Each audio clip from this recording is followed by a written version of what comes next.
Discussion keeps the world turning. This is Roundtable. You're tuned in to Roundtable. I'm Steve Hatherley today with Fei Fei and Yushan. Coming up, forget dusty storefronts. China's oldest brands are crashing live streams and racking up billions of views. The old-timers are suddenly cool again. But behind the hype, a brutal scramble for digital talent, a battle with the algorithm itself, and one big question. When heritage chases trends, does the magic survive?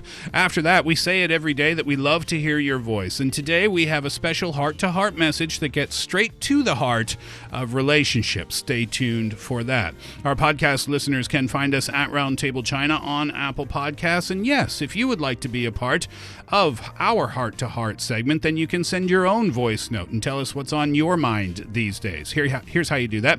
Roundtablepodcast at QQ.com. Once again, roundtablepodcast at QQ.com. And now, centuries-old shop signs are lighting up not just old streets anymore, but smartphone screens. Across the country, time-honored brands are stepping out of offline storefronts and into viral live streams, racking up billions of views on social media platforms. Now, as more of these brands open up their stores online, it seems like all of a sudden that the old-timers are trying to be cool again.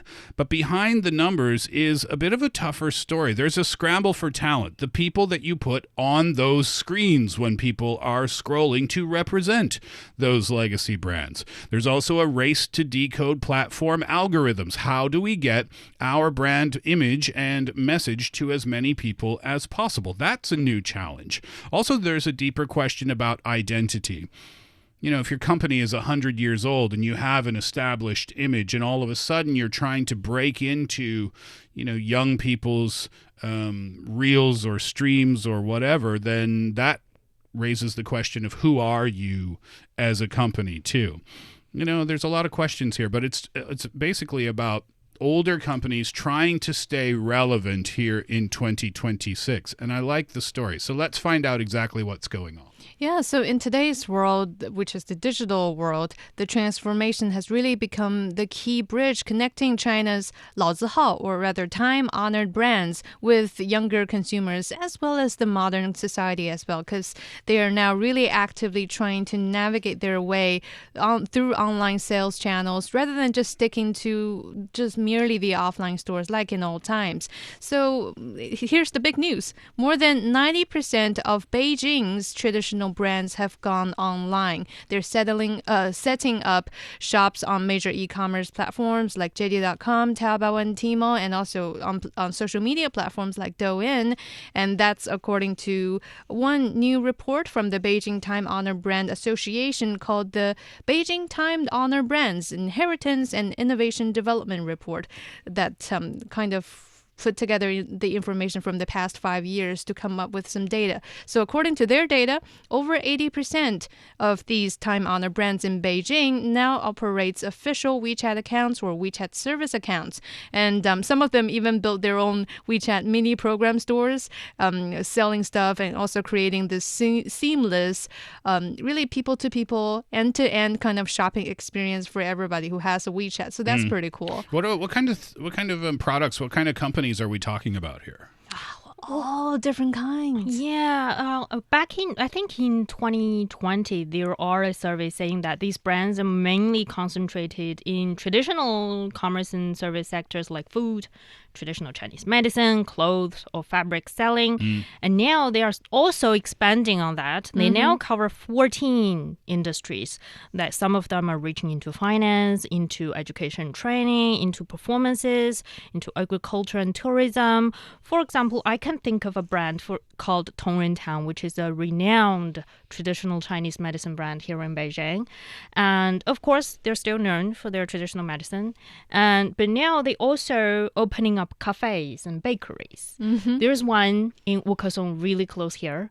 The bakery is really hot sought after online when it comes to their bread, their sourdough bread. Sorry, do they add herbs into their bakery? Yeah. Did we talk about it on Roundtable? They have before? like goji berry toast, Yep. or black sesame seed, I don't know, sourdough rolls. Yep, TCM breads.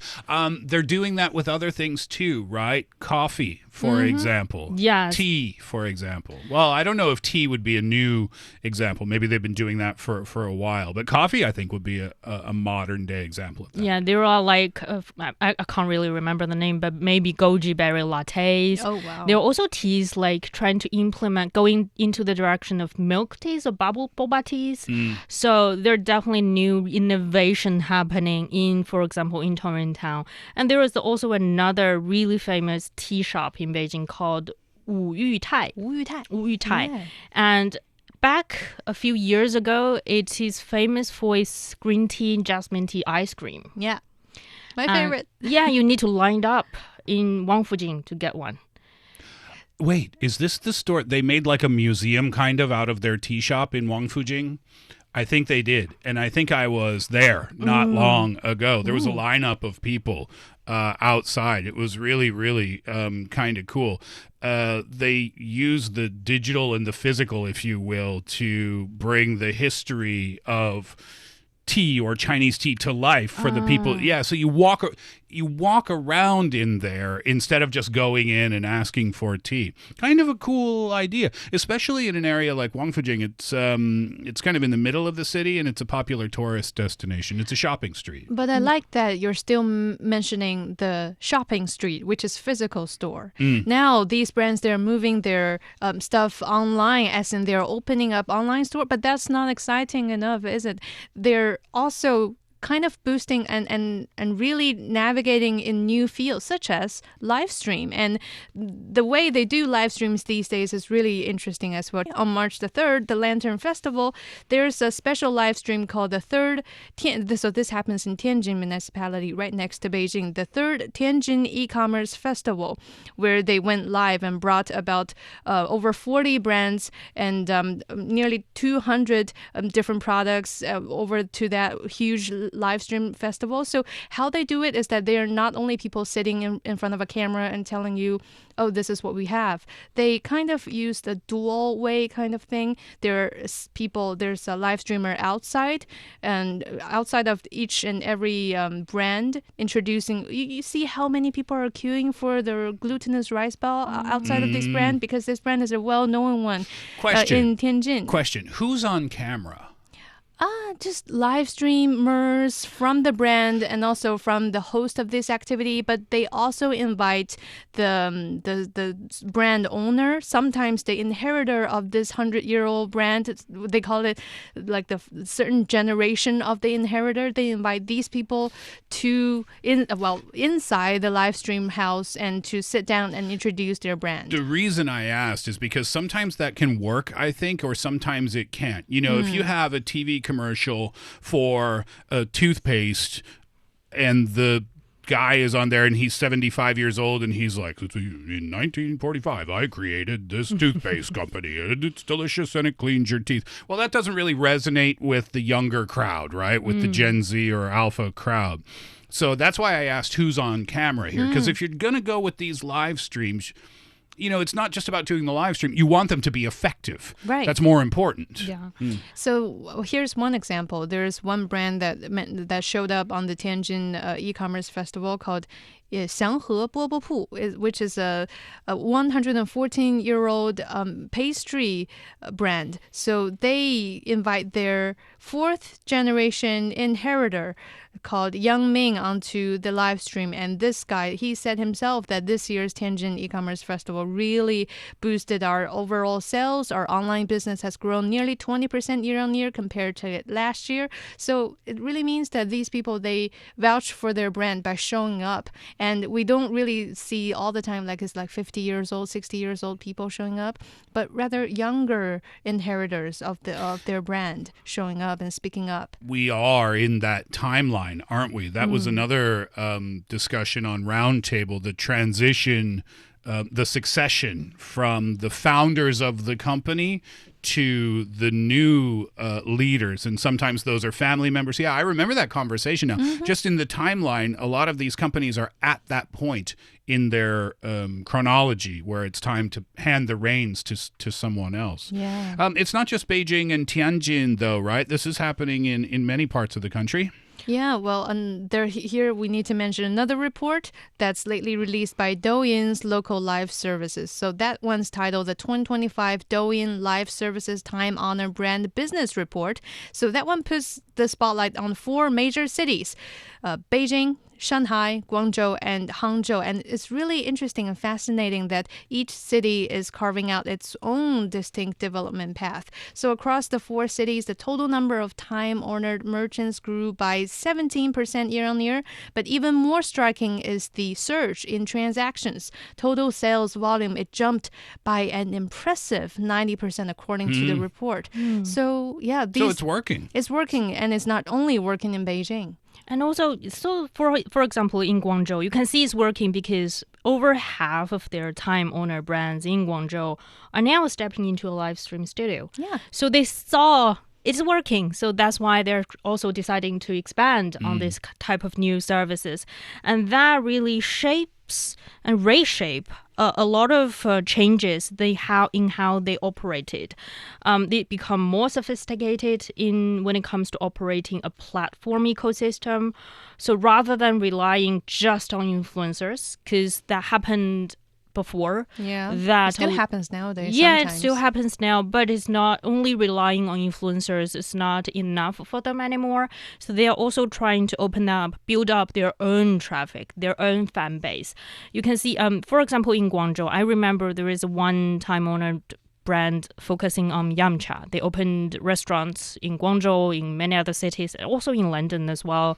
And they are selling, for example, packaged frozen yamcha food items on... What's yamcha, by the way? It's like shrimp, dumplings, I don't know, shumais, things like that. A lot of pastries. They're also selling coupons if you want to go out and experience their offline dining experiences. So you can see that they are live streaming this morning. I just checked on their Taotaoju Douyin official account. Were you just checking or were you shopping for some delicious shrimp dumplings? Yeah, I'm looking forward. I really like their I'm working. In the name of working. Check out their live stream. You see, I really love this idea that more local flavors, or rather brands, time-honored brands that's primarily known locally, is being introduced to a wider public just simply by going online. Because previously we know things locally too well. And for example, yesterday after my gym session, I was looking for a good sweet dumpling, a brand to buy from. So I was walking in the supermarket, and inside the free frozen cabinet, there are so many different brands. I pick one flavor that I really like, and it says on the cover it's called 大桥道. I was like, I've never heard of this brand. What is it? So I search on my phone, and it specifies that this is a time-honored brand that's very famous in Tianjin, right next to Beijing. And by just searching, this is how people get to learn different brands. But if you go online and just go like window shopping through different live streams, that's making things so much easier and connecting the country as a whole regarding introducing their local culinary iconic dishes to the outside provinces and regions. The advantage that these legacy brands would have is that everybody knows who they are. Yeah. So you're not a startup. You're not getting your name out there. Everybody already knows your name. So there's an existing level of curiosity, perhaps. Right. Yeah. But that being said, though, one of the difficulties must be the talent gap in terms of how to run a successful online campaign, because these companies have been running offline campaigns successfully for 100 years, but it's a different animal when you're trying to do a fight with the algorithms, if you will. Yeah, and also when it comes to these time-honored brands with century-old histories, I think one of their focuses have always been on the craftsman itself. Yeah. How to make my product better and better.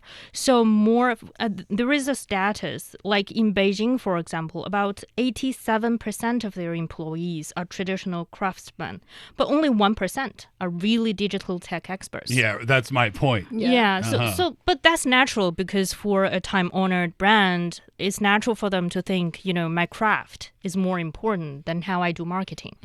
But in this day and age, when algorithm basically decide how you sell and your customers, it's also very important to have a team of experts in the digital world to know the channels and to know how to get to your customers. That's why a lot of the experts are telling these brands to change your mindset a little bit and hire those whom you're trying to target to your customer base on. So that's one way to find out if it's going to work for these brands. Yeah. And also operation is important too. How to manage your online stores scientifically so that you get to develop and also maintain your good original customer bases. Yeah, like in China, when we were talking about online shopping platforms, there are dozens of them. Yeah. There are Tmall's, there are Taobao's. Tmall is different from Taobao.